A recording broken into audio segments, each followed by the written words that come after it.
this is Barry, and you're watching Barry and the PI.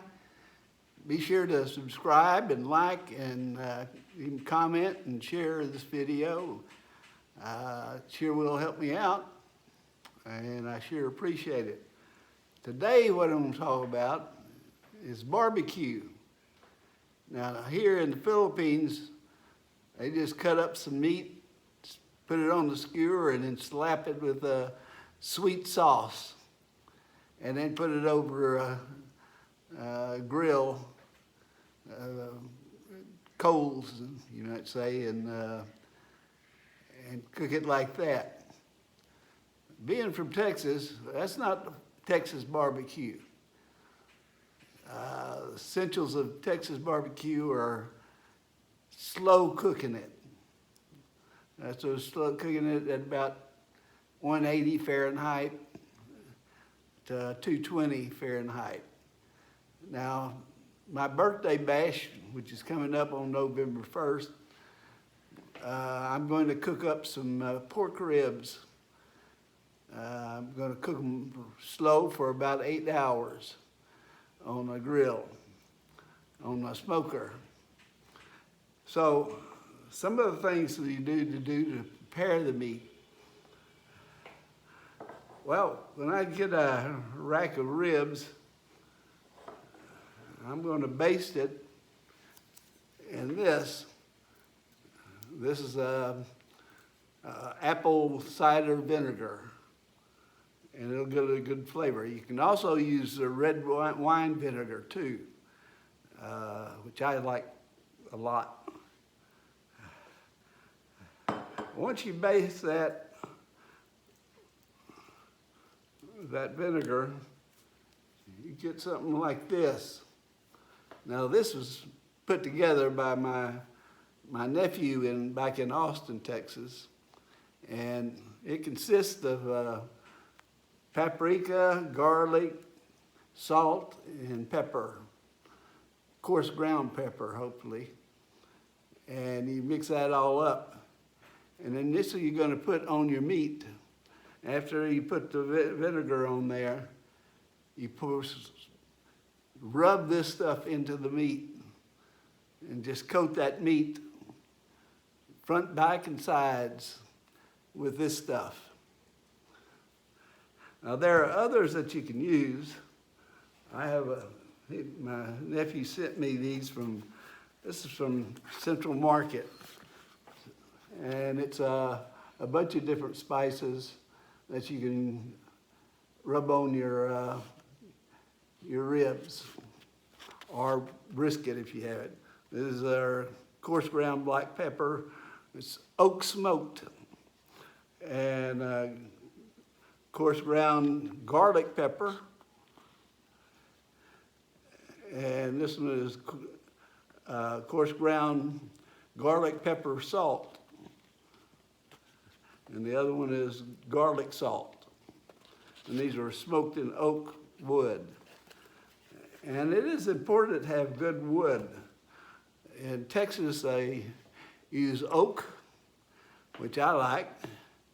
They also use mesquite, which is a tree that's found in arid lands in Texas. It burns a little hot, so I don't use that as much. And if you can get it, hickory is another good wood to use for smoking.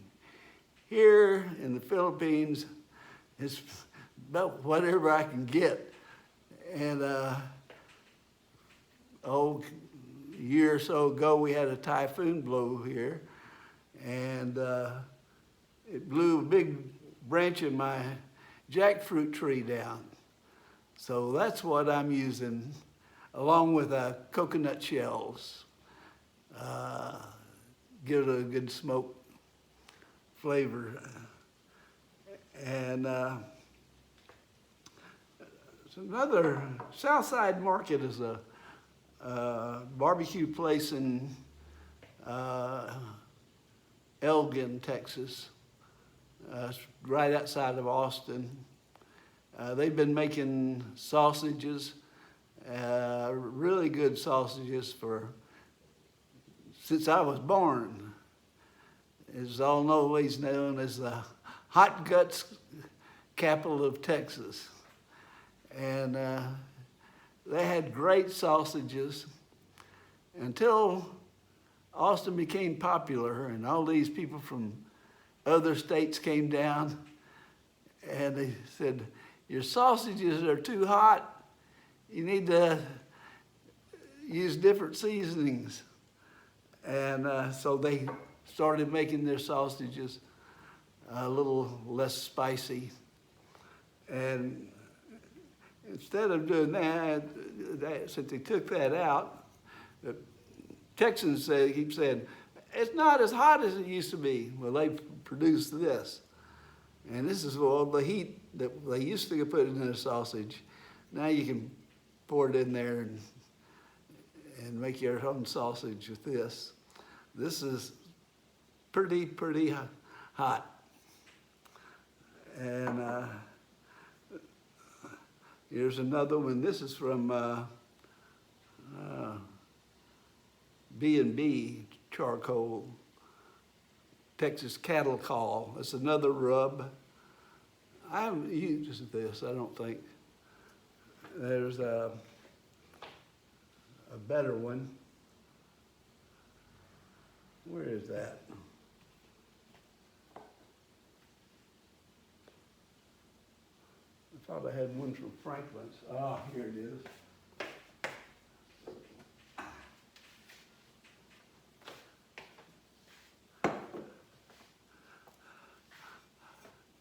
This is from Franklin's BBQ. And Franklin's BBQ is considered one of the best barbecues in Texas. It's won several awards of Texas Monthly magazine as the annual best barbecue in Texas. And Franklin keeps being right up there at the top. You have to wait in line to get Franklin's barbecue. And people go and take their chairs, lawn chairs, and get in line, sit there until 11 o'clock when they'll open up and you get in there and get you some barbecue. So this is some from the Franklin's. I'll probably use some of this on for cooking the ribs.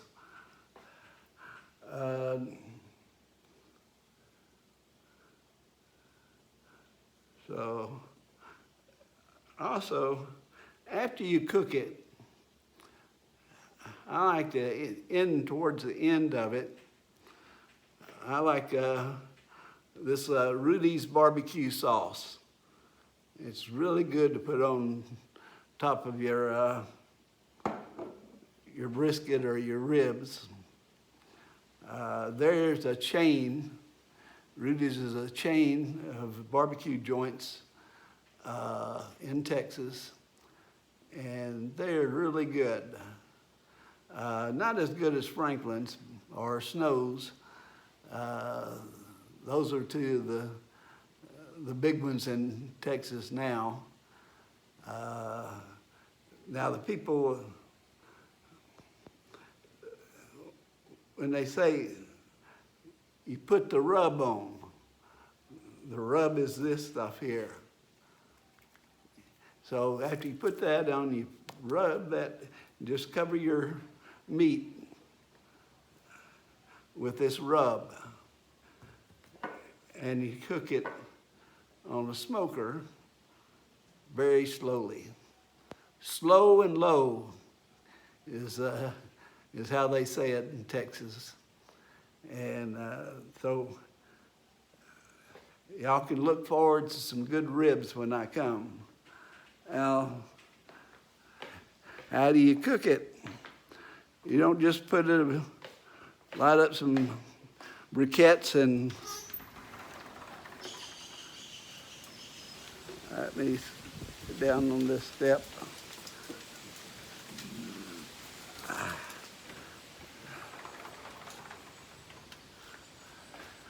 Now this is the biggest smoker that I could find here in the Philippines. And it's custom made. And as you can see, it's Got a temperature gauge here. You put up here, that's supposed to be on, up.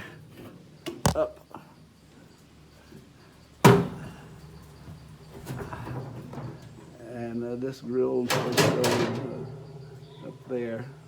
I want to clean it before we use it. And I put this, you put the wood in here. And there's a hole there that it goes and lets the smoke just fill up in here. And that smoke gives it a really good flavor. I don't remember, I might have handled getting this. I never went over there. They said this was the largest that they had.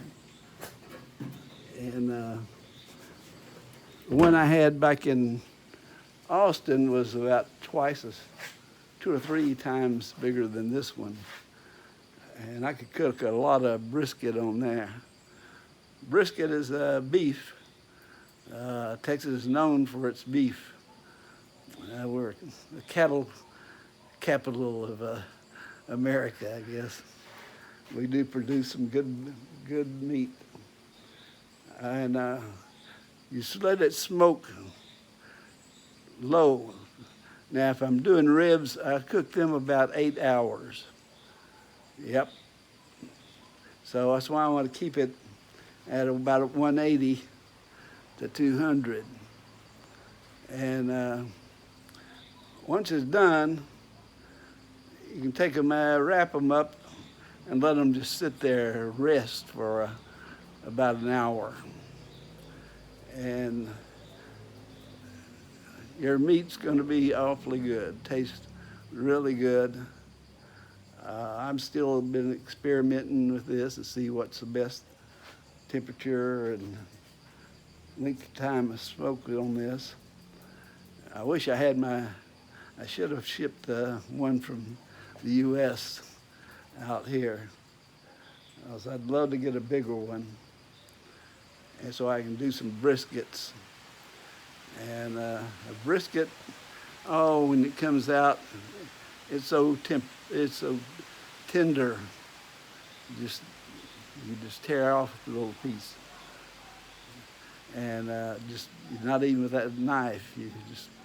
The fork will do fine, or your hands, as they do here in the Philippines. So that's the basics of smoking meat. Now I got those rubs and sauces and stuff. My nephew sent a Balian box with that in there. I'm going to have to get in the mud and the rain. I'll show you one thing.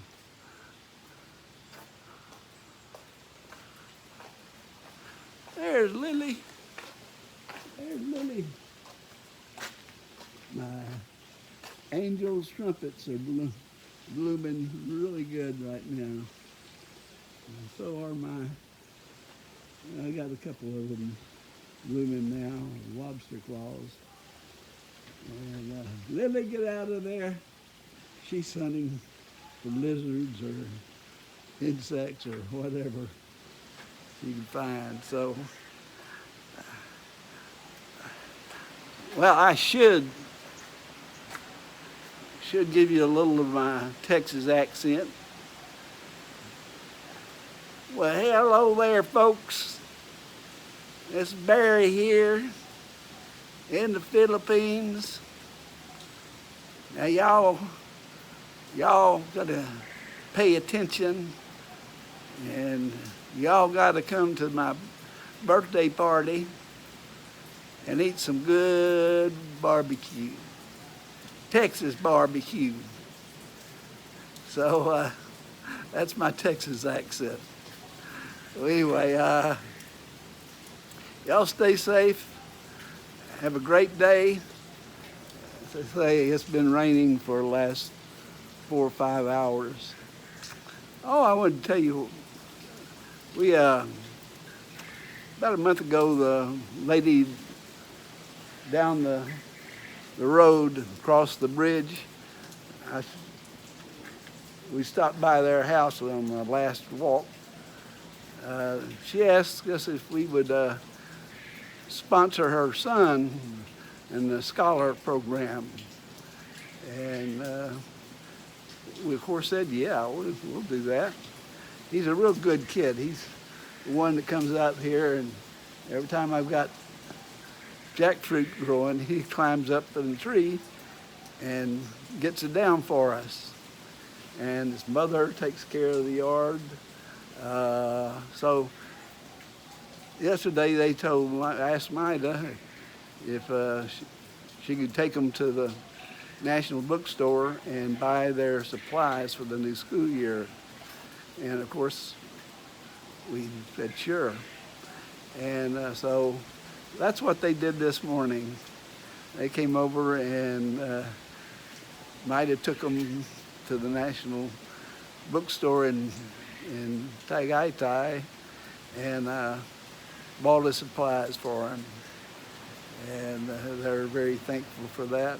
And I'm happy to do it. He's a good kid, hardworking kid, and his parents are hard workers. And so we're, as I said, when we came here, we wanted to be part of the community, and we've done that. So if you have somebody asking you something like that, I hope you can be able to help them out. I certainly hope the kids can go to college and do things for his parents who are poor but hardworking people and good people. They're good friends of ours. They gave me that dragon fruit when I walked down there. So I got some vanilla ice cream, and I'm going to make some dragon fruit ice cream. I'll tell you how that turns out. Or maybe I'll do a video on it. So y'all stay safe and take care of your family, take care of your pets. Look at these two. You gotta love those. That's why I say, don't let them run around the neighborhood and out on the roads. Keep them inside. All right. Yeah, I'm still bothered by that dog that got killed on our way to Manila the other day. Still really bothers me. Well, anyway, take care, and we'll see you again tomorrow.